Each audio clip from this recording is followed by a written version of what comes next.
जय गुरुदेव। दोस्तों, एक प्रश्न आया है कि सर भाग्य क्या होता है? भाग्य के ऊपर विवेचना कीजिए।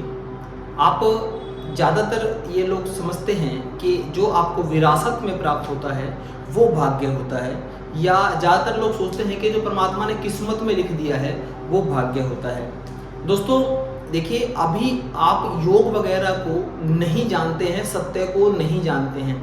अगर आप सत्य को जिस दिन जान जाएंगे, हो सकता है आप में से मुझसे ज़्यादा बेहतर कोई जानता हो, मैं ये नहीं कह रहा, और बहुत संत महात्मा हैं दुनिया के अंदर, गुरु हैं, पर हर किसी का एक सिनेरियो होता है। आप सत्य किसे समझते हैं और एक योगी सत्य क्या समझता है, उसके बारे में बहुत डिफरेंस होता है।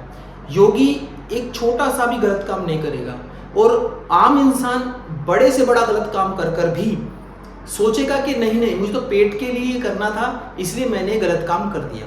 तो योगी तो भूखा मर जाएगा पर गलत काम नहीं करेगा। उसके लिए सत्य की डेफिनेशन दूसरी है। सन्यासी की जगह गृहस्थी जो जीवन वाले होते हैं, जिनका गृहस्थ जीवन होता है, वो बड़े से बड़ा गंदा काम कर कर भी कह देंगे कि भैया हमने तो पेट के लिए किया था, हमें तो बच्चे पालने थे। तो इसमें थोड़ा सा डिफरेंस हो जाता है।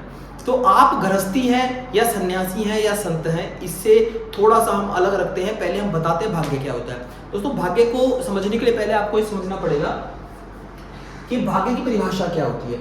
तो दोस्तों, भाग्य जो होता है उसको हम तीन चीजों में डिवाइड कर देते हैं। जो हो रहा है आपके साथ इस समय, जो हो रहा है, आपके परिस्थितियां हैं, जो कुछ भी आपके साथ घटित हो रहा है, वो भाग्य है आपका प्रेजेंट का। एक भाग्य होता है जो आपके साथ हो चुका होता है, पास्ट में हो चुका होता है, अच्छा बुरा जो भी है वो भाग्य होता है। और तीसरा कि जो कुछ भी होगा आपके साथ भविष्य में, वो भी आपका भाग्य हो सकता है। तो भाग्य को हम तीन तरीके से डिवाइड करेंगे। भाग्य तो तीन तरीके से है ही आपका, पर ये दो चीजों से आपके ऊपर लागू हो जाता है। कैसे? एक होता है पाप, जो भी लिया है अब तक आपने, जो भी आपने अब तक अपने ऊपर लिया है, चाहे किसी की बद्दुआ ली हो, किसी का आशीर्वाद लिया हो, या आपने कुछ भी किसी का कर्जा लिया हो, वो आपके ऊपर पाप लग गया कि आप पापी हो गए। कितना परसेंट हो गए, किस चीज में हो गए, उसे बाद में बात करेंगे। एक होता है दोस्तों पुण्य। पाप और पुण्य से भाग्य का फैसला होता है, आपको क्या मिलेगा, क्या मिल रहा है और क्या मिला था। जो भी आपने दिया है अपनी ऊर्जा में से, अपने खाने पीने में से, जो भी आपने संसार को दिया है, वो पुण्य जो होता है वो, और ये जो आपका आपने किसी लिया है ये पाप, इसका जो तराजू तोला जाता है प्रकृति द्वारा, तो वो आपका भाग्य बन जाता है। कैसे काम करता है, चलिए आगे समझते हैं। जो भी पाप आप पे लागू है वो प्रकृति की ओर से भी लागू हो सकता है आपके ऊपर, कि प्रकृति से आपने पानी लिया, वायु ली, प्रकाश लिया, और भी बहुत सारी चीजें ली जो प्राकृतिक तौर पर आपको मिल रहा है। तो ये आपका एक उधार बन गया, आपके ऊपर पाप लग गया, आपने उसको उतारना है। कैसे उतारना है वो हम आपको बाद में बताएंगे। मनुष्य से आपने, कई मनुष्य जैसे माता पिता दोस्त इत्यादि से आपने जो अपने ऊपर बंधन चढ़ा रखे हैं, दोस्त से मदद ली, दोस्त के घर में खाना खा लिया, माता पिता की संपत्ति ले ली, ये भी जो है आपके ऊपर पाप लग जाता है। जीवों से यानी जीवों से हम दूध ले रहे हैं, उनका मांस खा रहे हैं, भोजन इत्यादि प्रकृति से भी ले रहे हैं, तो ये भी आपके ऊपर एक तरीके का पाप लग गया। देवताओं से आप आशीर्वाद ले लेते हैं, उनकी सिद्धि ले लेते हैं, ये भी आपके ऊपर एक तरीके का चढ़ गया, वो पाप है। गुरुओं से भी आप ज्ञान ले लेते हैं, वो भी आपके ऊपर पाप लग गया। आशीर्वाद ले लेते हैं, सिद्धि ले लेते हैं, वो भी आपके ऊपर पाप लग जाती है। दोस्तों, ये पाप आप मानेंगे नहीं इस बात को। पाप इन द सेंस कर्जा, अगर मैं पाप की दूसरी दूं तो कर्जा, जो आपने कर्जा ले रखा है। अब कर्जा तो किसी भी चीज का ले सकते हैं। अब आप सांस ले रहे हैं तो वायु तत्व का आपके ऊपर कर्जा होगा कि हमने कितनी सांस ले ली। तो लास्ट में वायु क्या करेगी, आपको जब मारेगी तो प्रकृति शरीर में सारी प्राण ऊर्जा निकाल लेती है, शरीर में कीड़े पड़ जाते हैं या जला दिया जाता है, शरीर वायु में वायु हो जाता है। ठीक है ना? तो इस तरीके से आपके शरीर पे जो कर्जा हो आपका पाप है। पुण्य, जो प्रकृति को दिया, आपने क्या दिया, सूर्य को क्या दिया, चंद्रमा को क्या दिया, शीतलताली चंद्रमा से, आपने नदी को क्या दिया, नदी से पानी लिया, आपने प्रकाश यानी सूर्य की किरणों को वापस क्या दिया, आपने वायु को क्या वापस दिया, नहीं दिया। तो आपके ऊपर एक प्रकृति का एक पाप लग जाता है। तो प्रकृति को सुंदर रखने से, सुसज्जित रखने से, अपनी ऊर्जा प्रकृति में लगाने से, पेड़ पौधे लगाने से, पानी वानी देने से, उन्हें आपका ना प्रकृति का पाप कुछ प्रतिशत कम हो सकता है, पर पूरा प्रतिशत कम नहीं हो सकता है। मनुष्य से पाप जो आपने अपने ऊपर लिए, मनुष्य को ही देकर आप पाप उतार भी सकते हैं। अपने दोस्तों की मदद करके, दूसरों को कुछ करके, जितना आपने खाया है, किसी के मरे में खा के आ गए तो फिर आपके घर में कोई मरे तो आप खिला देते हैं, किसी की आप शादी में खा के आए हैं तो आप उसे कन्यादान वगैरह दे देते हैं, तो इस तरीके से वो उतरता रहता है। आप लंगर वगैरह खा के आ गए हैं तो वो भी आप पैसे के तौर पर, ऊर्जा के तौर पर, या आप रोटी वगैरह के तौर पर दूसरे को दे सकते हैं, वो भी आपके जो है पाप उतरते रहते हैं। जीवों को देकर, जीवों मतलब जैसे कबूतरों को आपने दाना डाल दिया तो वायु तत्व संतुलित हो जाएगा, क्योंकि जीव वायु के तत्व के होते हैं, ठीक है ना। अपने 4 पैर वाले अग्नि प्रधान जीव होते हैं, उनको कुछ खिला दिया तो आपके शरीर में अग्नि बैलेंस हो जाएगी, अग्नि का उद्धार चुक जाएगा। तो जीवों को देकर भी आप अपने ऊपर से पुण्य चढ़ा सकते हैं, अपने पुण्य दूसरे पर चढ़ा सकते हैं और पाप अपना उतार सकते हैं। देवताओं को जैसे आप भोग दे देते हैं पर उनसे डिमांड नहीं करते। मान लो अपने देवता से मांग लिया 1 लाख रुपए और उन्हें दे रहे हो आप 5,000 रुपए, तो भाई 95,000 कौन देगा, तो 95,000 वो फिर बाकी चीजों में नुकसान करके निकाल लेते हैं आपसे।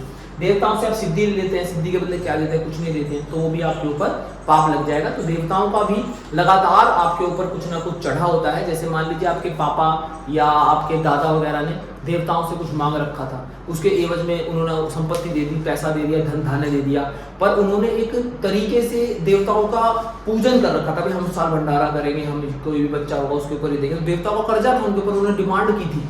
जैसे मैं जब पैदा हुआ था तो मेरी मम्मी ने मुझे मांगा था, मतलब एक संत थे उनके पास जाके मैंने डिमांड की थी कि मुझे लड़का हो जाए। अब जो ये सिद्धि से प्राप्त जो बच्चे होते हैं वो संसार में लग जाते हैं, वो घर बार नहीं देखते हैं, घर में उनकी कोई रुचि नहीं होती है, वो संसार में ही उतर पड़ते हैं। तो सिद्धि से मांगे हुए जो लोग होते हैं, अगर वो संसार में उतर के सेवा करने लग जाए तो कोई बड़ी बात नहीं है, ये आम बातें हैं, ठीक है। तो गुरुओं से आप आशीर्वाद लेते हैं तो उसके बदले भी आपको दक्षिणा देनी पड़ती है। अब मान लीजिए आप सिद्धि लेके बैठे और सिद्धि से दुनिया भर का पैसा कमा रहे हैं, तो उसमें से गुरु का भी एक 10% बनता है, तो आपको देना भी चाहिए। अगर नहीं देते हैं तो ऐसे ही चलेगा। मान लीजिए आप योग ही सीखते हैं, आपने यूट्यूब से योग सीख लिया और आपने लाइक तक नहीं करी वीडियो। मान लो आपने किसी से वैसे ही जाके पार्क में कोई योगा सिखाता, उससे योगा सीख लिया, पर आपने उसे कुछ दिया नहीं, कम से कम कुछ आटा वगैरह दिया थे, दाल चावल दिया थे, नमक की थैली दिया था, उस आदमी को, गरीब आदमी पता नहीं कहाँ से आके आपको फ्री में योगा सिखा रहा होगा, तो उसका भी कर्जा आप पे चढ़ गया। अगर उसको नहीं दे सकते तो फिर आप 10% उसके नाम को कहीं और दान करोगे। परमात्मा कोई बात नहीं, अगर उसने 3,000 का योगा सिखाया है तो 300 रुपये मेरी तरफ से मैं किसी गाय माए को दे दूंगी। जब तक आप योगा करेंगे, जब तक आपके ऊपर उसको धार चढ़ा रहेगा, और अगर आप उसे सेवा में नहीं लगाते हैं तो फिर वो आपके ऊपर बर्डन बन के रहता है। तो इस तरीके से क्या होता है, ये पाप और पुण्य आपका भाग्य स्थापित कर देता है। अब ये देखिए, एक उदाहरण देके मैं आपको समझाता हूँ, इस उदाहरण से आपको सब कुछ समझ आ जाएगा मैं क्या कहना चाह रहा हूँ। मान लीजिए आपको अपने पितरों से पैतृक संपत्ति प्राप्त हुई, यानी माता पिता से आपको पैतृक संपत्ति प्राप्त हुई 1 करोड़ रुपए की। 1 करोड़ रुपए की संपत्ति आपको प्राप्त हुई, क्यों देके गए आपको? वो आपका कोई हक नहीं था उस पर, वो अपनी ऊर्जा आपको देके गए। तो अगर वो जो ऊर्जा है वो पाप की ऊर्जा थी, मतलब मान लो आपके दादा परदादा ने, आपके पापा ने गलत कामों से उस संपत्ति को हैव किया है, यानी कि उसे प्राप्त किया है। मान लीजिए किसी रेडी वेडी वाले का एमसीडी में आपके पापा थे, डिपार्टमेंट में थे, तो उन्होंने रेडी वेडी वालों से छीन लिया, उनसे 2 नंबर से पैसा कमा लिया, ब्लैकमेलिंग करके उनसे पैसा कमा लिया, कुछ 2 नंबर का काम करके आपने पैसा कमा लिया। या आप जॉब पर जा रहे हैं पर आप पूरा काम नहीं कर रहे हैं, वहां पे आप जा रहे हैं, हाजिरी लगा के आ रहे हैं, पूरा काम नहीं कर रहे हैं, तो वो जो भी पैसा होगा उससे जो संपत्ति ली जाएगी वो पाप में चली जाएगी, पाप की कमाई बन जाएगी वो।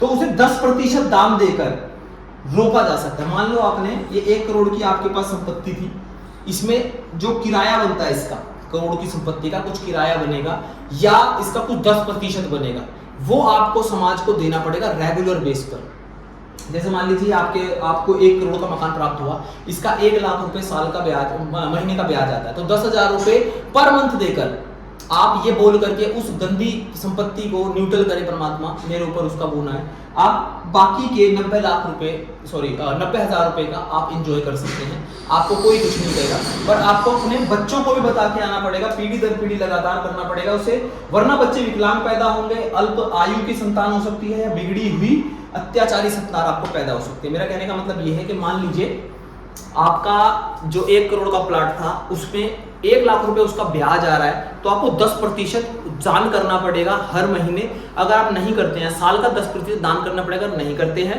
तो आपके जो बच्चे होंगे वो विकलांग संतान उत्पन्न हो सकती है, बच्चा जन्म से ही विकलांग हो सकता है, मानसिक विकलांग हो सकता है।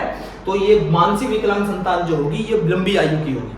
अल्प आयु संतान होगी पर वो समझदार बहुत होगा। कारण देखो बहुत समझदार बच्चा पैदा होगा, बहुत अच्छा यूनिक सुंदर बच्चा पैदा होगा और वो शादी भी करेगा और पर अल्प आयु में तुरंत मारा जाएगा, कुछ कम एज में ही मारा जाएगा वो। और बिगड़ी हुई अत्याचारी संतान उत्पन्न होती है ऐसे लोगों की जो पाप की संपत्ति को अपने साथ जोड़ लेते हैं। मान लीजिए मेरे दादा की संपत्ति है, उन्होंने कुछ पीढ़ी दर पीढ़ी हमें ट्रांसफर कर दी, तो उसमें से जो हमें कुछ भी आमदनी आएगी या कुछ भी आएगी उसमें से हमें 10% समाज में लगाना चाहिए। अगर हम नहीं लगाते हैं तो वो हमारे बच्चों के ऊपर पड़ जाता है। तो आशा करता हूँ आपको समझ आया होगा कि भाग्य क्या होता है। अगली वीडियो हम बनाएंगे जन्म के ऊपर। अगर आप जन्म को समझ जाते हैं कि जन्म कैसे होता है, जन्म क्यों होता है और जन्म आगे लेगा कौन और आपका क्या होना भविष्य में, तो अगली वीडियो का जरूर इंतजार करें। आपको एक से 1.5 हफ्ते में जरूर मिल जाएगी। जरूर।